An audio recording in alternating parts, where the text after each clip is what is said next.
नमस्कार मित्रांनो, मी स्वाती तोरसेकर एशा पृथ्वीमध्ये तुमचं स्वागत करते.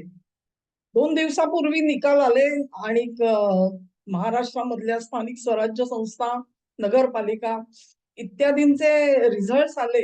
हे रिझल्ट बघितल्यानंतर अर्थातच भाजप विरोधकांना गरगरलं असेल यात शंका नाही. कारण मुळात ही निवडणूक जी लढली गेली, ती निवडणूक ही माध्यमांमधून लढली गेलेली होती. माध्यमं तलवारी घासून उभे राहिलेले होते आणि त्यांना असं वाटत होतं, की आपण माध्यमांमध्ये सांगितलं, की बाबा अमुक, अमुक, अमुक ठिकाणी कशी हवा आहे. तर अशी हवा जी असते ती त्या पक्षाची असते. मला आश्चर्य वाटेल म्हणजे 1980 ची निवडणूक आठवते मला. 1979 पर्यंत जनता पार्टी सत्तेवर होती. त्याच्यानंतर चरण सिंग काही दिवसांसाठी पंतप्रधान झाले. परंतु त्यानंतर इंदिराजींनी जेव्हा डिक्लेअर केलं, की आम्ही तर पाठिंबा जो आहे तो सरकार बनाने के लिए दिया था, सरकार चलाने के लिए नहीं. असं त्यांनी जाहीर केल्यानंतर चरण सिंग यांनी आपसूक जाऊन राष्ट्रपतींकडे आपला राजीनामा सुपूर्द केलेला होता. आणि त्यानंतर पुढच्या निवडणुका व्हायच्या होत्या. त्या निवडणुकीसाठी ज्या वेळेला प्रचार सुरुवात झाली, त्याच वेळेला जनता पक्षामध्ये फूट पडली आणि भारतीय जनता पक्ष हा वेगळा झाला. त्यांची एक वेगळी चूल मांडली गेली. म्हणजे 77 सालचं जे चित्र होतं, की जयप्रकाशजी जिवंत असताना सगळे विरोधक एकत्र होते, ते विखुरले गेलेले होते.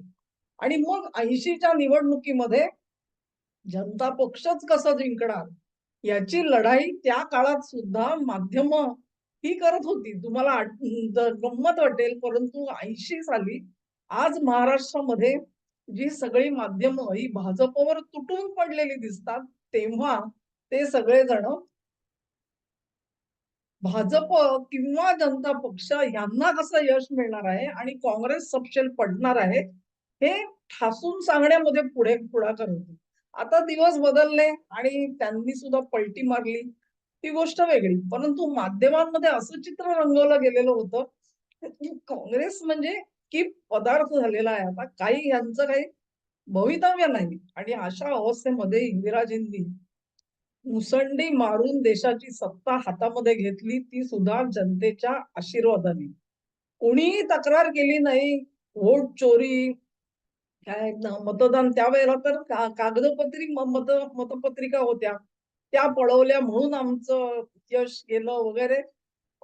जनतेचा कौल आहे तो आम्ही मान्य करतो. माणसं राजकारणामध्ये पुढची पावलं उचलायला तयार होती.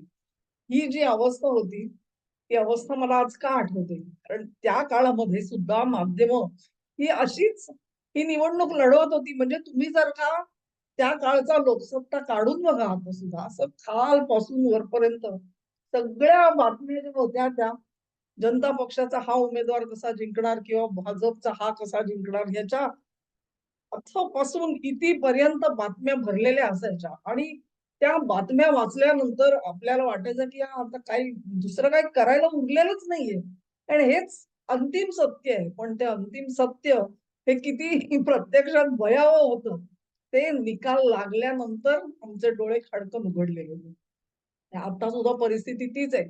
माध्यमांमधून लोकांना असं वाटतं की आपण सांगतो त्याच्यावरती लोक अंतिमतः विश्वास ठेवतात, परंतु तशी बिलकुल परिस्थिती नाही.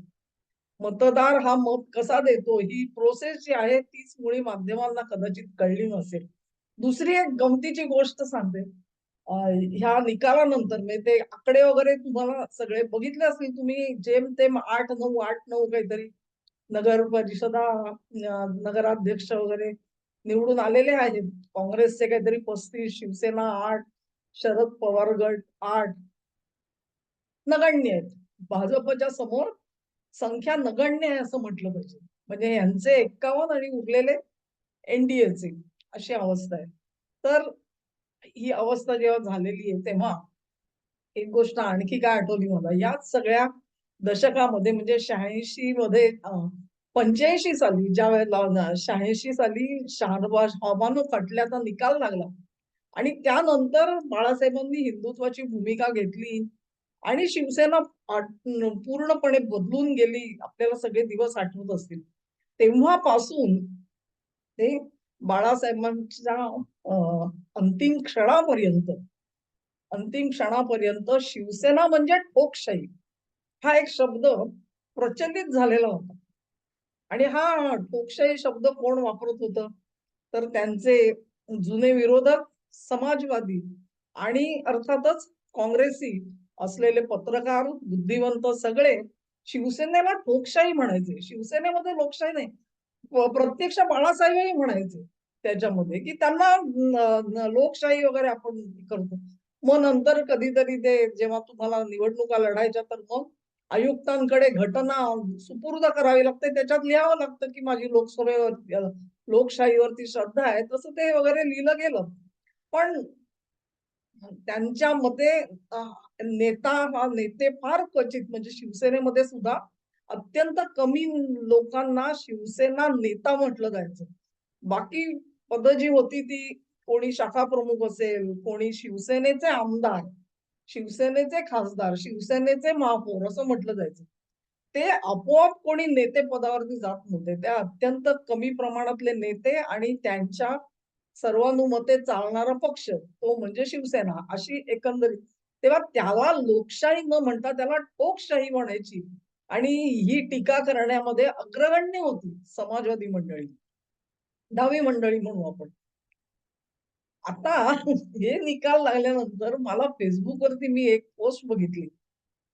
I hope it is correct one. त्याच्यात त्यांनी म्हटलंय, की ठोकशाहीचा उन्माद बघून म्हणजे निवडणुकीनंतरचा माझं डोकं अत्यंत काय गरगरायला लागलेलं आहे आणि मला काही सुचेनासं झालेलं आहे वगैरे, वगैरे, वगैरे. म्हटलं, की ठोकशाही हा शब्द जो आहे, तिथे पाऊल अडखळलं. म्हणजे ठेचच लागली म्हणा. कारण ठोकशाही हा शब्द जो आहे, तो खास बाळासाहेबांसाठी राखून ठेवलेला होता यांनी. बाळासाहेबांची शिवसेना म्हणजे ठोकशाही. हे समीकरण यांनीच बनवलेलं होतं. आता ठोकशाही हा जो शब्द आहे, तो हे लोक कोणाच्या बाबतीत वापरतायत? ज्यांचा विजय झाला त्यांच्या बाबतीत. म्हणजे विजय झालेला आहे, त्यांची ठोकशाही आहे, असा त्या पोस्टचा साधारणपणे नूर आहे. मग कोणाचा विजय झालाय? भाजपचा झालेला आहे. शिंदे गटाचा मी त्याला शिंदे गट म्हणते, पण अर्थातच कोर्टाने त्यांना खरी शिवसेना म्हणून मान्यता दिलेली आहे. त्यामुळे खरी शिवसेना ती आहे. आणि मग आता ह्यांचं लॉजिक जर का मानायचं झालं, तर याचा अर्थ असा होतो, की ठोकशाहीचा उन्माद हा कोणाला झालेला आहे? तर शिंद्यांच्या खऱ्या शिवसेनेला झालाय. असं तर यांना म्हणायचं नाहीये ना. म्हणजे भाजपला झालाय, शिंद्यांच्या खऱ्या शिवसेनेला झालाय आणि मग अजितदादांची जी एनसीपी आहे तिला झालाय.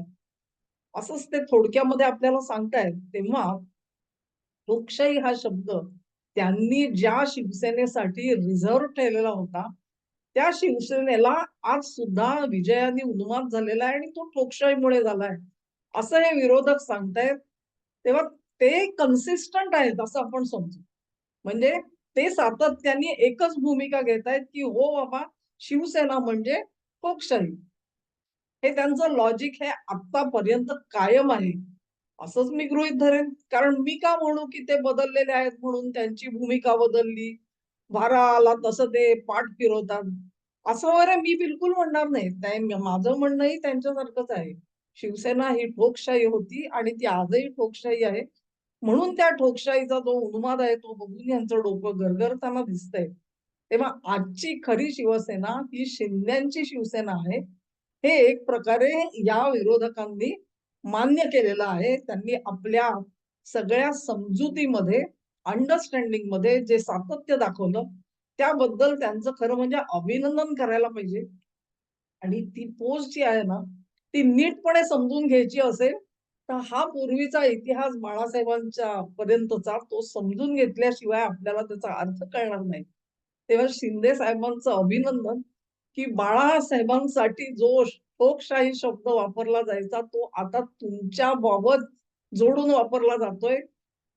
खरोखरच अभिनंदन करायला पाहिजे.